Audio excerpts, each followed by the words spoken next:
ऐसी बात नहीं है। लेकिन भाई हमें भी तो कुछ काम करना है परमेश्वर के लिए। अब तुम क्या करते हो, एक को सुनाते हो, दो को सुनाते हो, ठप हो जाता है, तो तुम भी कहते हमने तो बता दी था, पास्टर माना नहीं, अब क्या करें। अरे ये क्या बात हुई? मैं तुम्हें हर बार समझाता हूँ, एक किसान जब बीज बोता तो बीज बो के बैठता नहीं है, वो उसकी केयरिंग करता है कि भाई कोई पक्षी ना खा जाए खोद खोद के, कोई जानवर आके अपने पैरों से ना रोन दे उसे। देखता है वो, बाड़ा बांधता है वो। क्या हम करते हैं ऐसा? क्या करते हो आप लोग ऐसा? मैंने तो उसको वचन सुनाया, आज तो आई नहीं, संडे बोला था उसको आने के लिए। कैसे आएगी? जो तूने बोया वो तो कोई निकाल के खा गया उसके अंदर से।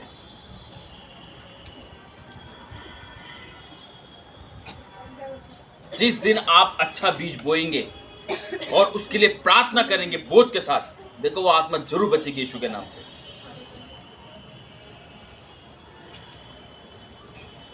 निकालेंगे योना नबी की पुस्तक।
Page number 1075 1075।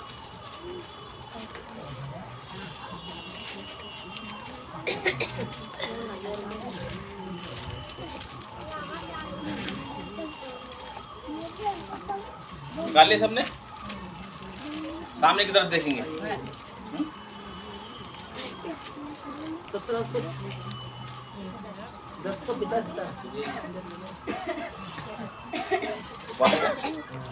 उपवास में वेरी गुड। वो नहीं आई मौसी तेरे? नहीं आज वो नहीं। एक पास में है वैसे। हाँ दोनों ही है। निकालिए सबने। देखो योना नबी की पुस्तक आपने कई बार पढ़ी है और मैंने कई बार उसको एक्सप्लेन भी किया, बताया भी है। अब इससे ना आज कुछ सीखना है। मैं हर बार बताता हूँ लेकिन इस बार अच्छे से सीखना है चीज़ को कि क्या है परमेश्वर की योजना हमारे जीवन में। आप लोगों से योजना रखता है परमेश्वर, ये बात ध्यान रखना। आप वो नहीं है कि ठीक हो गए और गए। आप इतने सालों से बने पड़े परमेश्वर में। आज आपने जितने को भी बताया, शायद एक आदि बंदा बैठा होगा यहाँ पे, नहीं तो वो भी नहीं होगा, है कि नहीं? क्या वजह है जो आज तक वो लोग नहीं बचा पाए, नहीं बच पाए हैं? पढ़ेंगे इसको एक अध्याय से। परमेश्वर की आज्ञा का उल्लंघन करना। देखो उपवास क्या है? उपवास है अपने आप को बिल्कुल शांत करना, पहली बात है ना। आज लोग उपवास रखते हैं लेकिन शांत नहीं रहते। मेरे पास एक फोन आया कि भाई उपवास में, मैंने कहा उपवास में जाओ, किवाड़ बंद कर लो, बाहर मत निकलना। एक बहन का फोन आया मैंने कहा अंदर रहना, बाहर मत निकलना, क्योंकि बाहर निकलोगे 36 लोग मिलेंगे, झूठ बोलोगे आप, मन में ईर्ष्या भी आएगी, जलन भी आएगा, बैर भी होगा आपसे।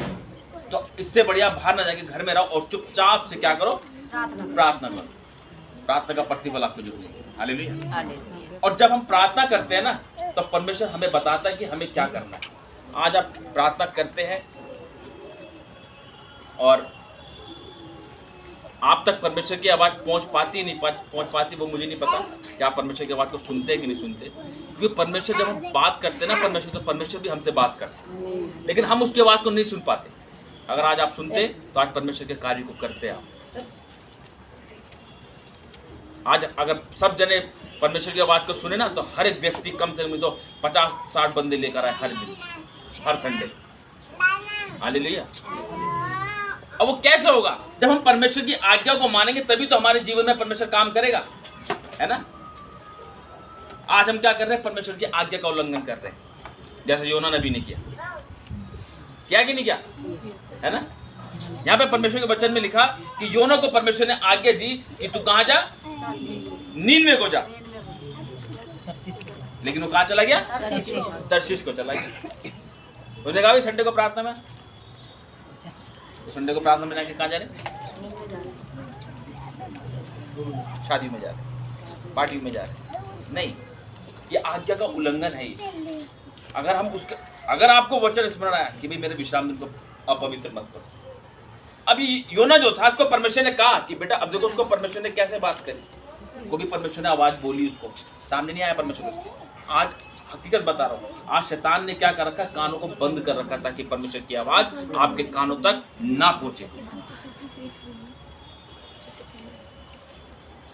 मैं जनवरी में जब रांची में था, 30 को मेरी वापसी की ट्रेन थी। 31 को मैं यहाँ जैसे ही पहुंचा, दिल्ली जैसे एंट्री करी, तभी परमेश्वर ने 21 दिन के उपवास में जा। मैंने कहा ठीक है। 12 बजने में 15 से कुछ मिनट थे, मैंने डिनर नहीं किया था, फिर मैंने कहा चलो थोड़ा खा लेता हूँ, तो मैंने फटाफट खा लिया और 1 तारीख के उपवास में चला गया। अब आप बोलेंगे हम परमेश्वर की बात कैसे बात करता है परमेश्वर? है परमेश्वर बहुत जोर से बोलता है, मेरे बेटे मेरी बेटी ये करो, लेकिन आप अवॉइड कर देते हैं। ऐसे है ना? हालेलुया। योना नबी को परमेश्वर ने कहा कि भाई तू नीनवे को जा। वो कह रहा हे प्रभु मैं नीनवे कहाँ जाऊंगा, वहां तो बड़े बेकार लोग रहते हैं, उन्हें कहाँ तेरे बारे में बताऊंगा उन्हें मैं नहीं जा रहा, वहां पे तो लोग को मार देते हैं। हालेलुया। बच्चों को छोड़ के खेलने दो उनको, मम्मी मत छेड़ो उनको। वो कहा प्रभु मैं तो कहाँ जाऊंगा, वहां तो बड़े बेकार लोग रहते हैं, वो तो वहां जाते तो छोड़ते नहीं, मार देते हैं। और मैं बेटा वहीं जा, तुझसे कहा ना जा, तू वहीं जा। मैं जब झारखंड गया तो वहाँ पे ज़्यादातर नक्सलीवादी लोग रहते हैं, तो वहाँ पे लोगों को जब कोई नया लोग आते तो पकड़ के डिमांड करते, ऐसे बताते वहाँ के लोग, डरते हैं वहाँ के लोग। परमेश्वर को वहीं जा। हालेलुया। वहाँ गया, 2 बार ही गया वहाँ पे प्रार्थना करने के लिए, सीधा गया सीधा आया। क्यों? क्योंकि मैंने परमेश्वर की आज्ञा को माना। हालेलुया। मैं अपनी इच्छा से नहीं गया, अपनी इच्छा से जाता तो कुछ भी हो सकता था, लेकिन जब परमेश्वर भेजता है तो आग का बाड़ा बांध के भेजता है वो।